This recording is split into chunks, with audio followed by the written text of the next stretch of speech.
Welcome back, guys, to the Spurgeon Piper. This is Wilson with you. It's been some time since I've done a video on pipe smoking and health, and mainly it's due to I'm not an expert, and I want to be careful to what I say on this. But I have done the videos, or I have done multiple videos, and I have a playlist devoted to this topic. I've interviewed experts in the field. I've gone over some studies, things like that. But I did want to give an update on what I do, just to keep track of my health. Maybe things that you can do to be more preventative of concerns we can't have. And there are things we can do. So I'm going to go over these things. I got to say up front, I'm not an expert. I'm not a doctor.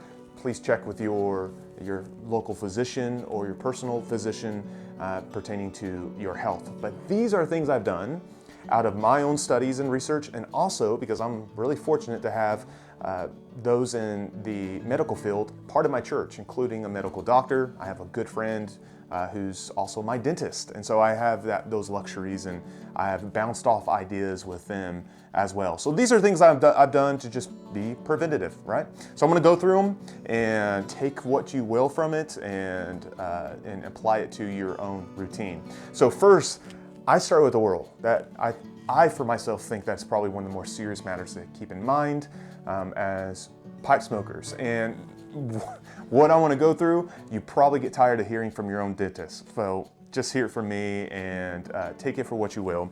First off, I do the full routine of brushing your teeth and flossing and that good stuff. But let me go over more of that. I've become I've grown more disciplined in things like flossing. And so I do floss regularly. I use these floss picks, and several times a week at minimum I will floss my teeth, make sure I'm removing any particles inside, including tobacco or smoke particles, things like that.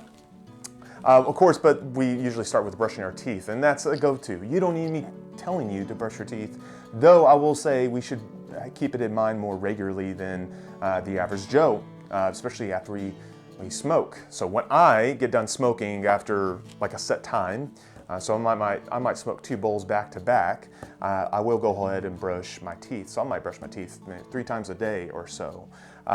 One thing I do use now that I recently got on due to recommendations from dentists, multiple dentists, is Knobs toothpaste. I just want to say up front, I'm not being sponsored by Knobs. Knobs toothpaste is using hydroxyapatite and xylitol as one of the main ingredients. There's others there. Check it out, research it yourself, but this is something that has been a benefit for my oral health and my teeth and strengthening my teeth. I've already seen improvements myself. My dentist has confirmed that, so I would recommend this product, but it's a solid toothpaste option, or I shouldn't say paste because it's not a paste, but it's a small tooth care option, I should say. So obvious, right? Brush your teeth, keep track of that. One other thing that I've added, not only helps with bad breath, but it actually has improved my gum health as well, is using a tongue scraper. I never thought I would need a tongue scraper, but my dentist encouraged it, and they're cheap on like Amazon, or you get them at your local pharmacy or Walmart or what have you. But I regularly, daily, at night, I'll scrape my tongue and remove extra residue and things off my tongue for a better cleaning, and that has improved things as well. I can throw on top of that just brushing with a soft brush, but that, again, this is just regular dental recommendations that you're usually going to hear from your own dentist. And I should throw on top of that, be sure to keep in track with your dentist, or checkups rather. Once, or at best, or even better, I should say, twice a year. That's something I do, so I would recommend that. Another thing I add, and I've been asked before by those who regularly are public speakers and are talking a lot, how do you keep your mouth from getting so dry from pipe smoking? Because it especially messes with you when you have to talk a lot. And so as a pastor, that's a problem with me, and I've had teachers address this with me and other pastors. One thing that's really been helpful is using biotin, which is a dry mouth rinse.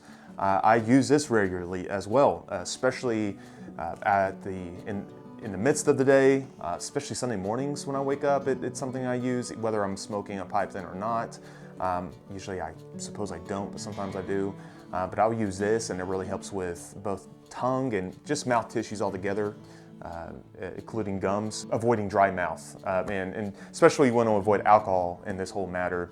Again, a dentist I interviewed, Spurgeon, he discusses some of this stuff in that interview on mouth and oral hygiene, so check that out, and that will be a definite recommendation from him as well. So keep those things in mind. But going forward, now what about the room you smoke in? Now, I bet most of you smoke outside, and that's a big help, because when you smoke, it dissipates into the atmosphere, especially if there's a breeze, it blows away. That's great.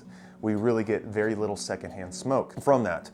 I'm not saying we eliminate it, I'm just preparing for the comments, but it does eliminate a lot of it. And I should say as well on top of this, well, we don't inhale, right? And I always want to be careful with my language, because I've been careless with my language. Sometimes I've mentioned inhaling when pipe smoking, but I don't mean inhaling the smoke into your lungs. I mean drawing in, to the back of your mouth and drawing back out. And that is the ideal situation for pipe smoking, not inhaling into your lungs. And that is an immense distinction that we should keep in mind.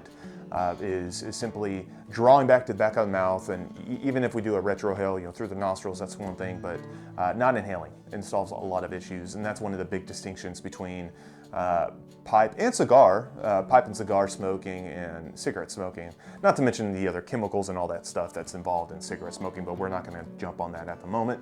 But if you're smoking inside, that's another matter, and there's always issues there, because you're not only worried about your own health, if you have someone living with you, you might be concerned with them, properly so. I've covered smoking inside before in a video earlier this year, and so I'm gonna just address some things again on that. First off, if you are smoking in a room, I would encourage you to have it enclosed. If you have a door, that's excellent, closing it away from others.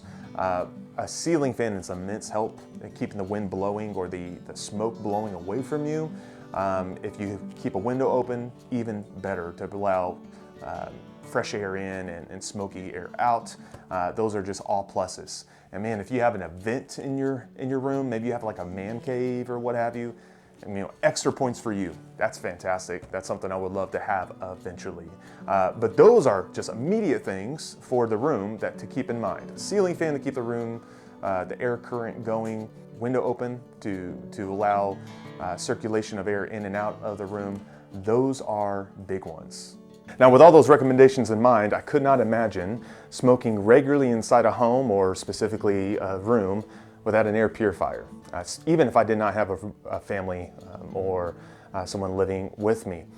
They make an immense difference, obviously, because they keep your air clean around you. And Membrane Solutions has been one I've gone with for some time. I'm really appreciative of their customer service, their quality of their products, and they've been supportive of the pipe and cigar world, which is an added bonus.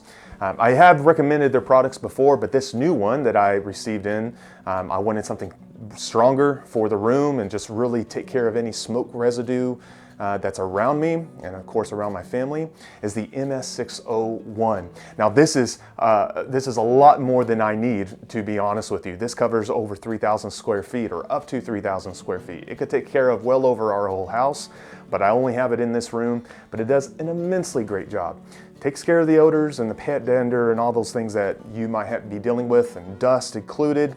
And it's fairly quiet for the amount of power it has behind it. So I'd highly encourage you to check them out. Even if you don't need this one, there's other products like ones I've recommended before that are smaller, less expensive, that would do you greatly and would really benefit in you having your own room and studying or smoking in your study or your office or your man cave or whatever that might be. If you're interested in the products, Black Friday they have sales going on, and you can get an extra 10% off if you put in 10 Spurgeon. So check it out. There's links below to take you to their products. I could not recommend them enough, guys. And again, especially with those who are supportive of the pipe and cigar smoking world. And if you have any questions on these things, or if you have your own recommendations, please add them below. Give your thoughts and any other tips we can all benefit from. And that's all I have today, guys. I hope you're doing well and you're blessed, and we'll talk to you very soon.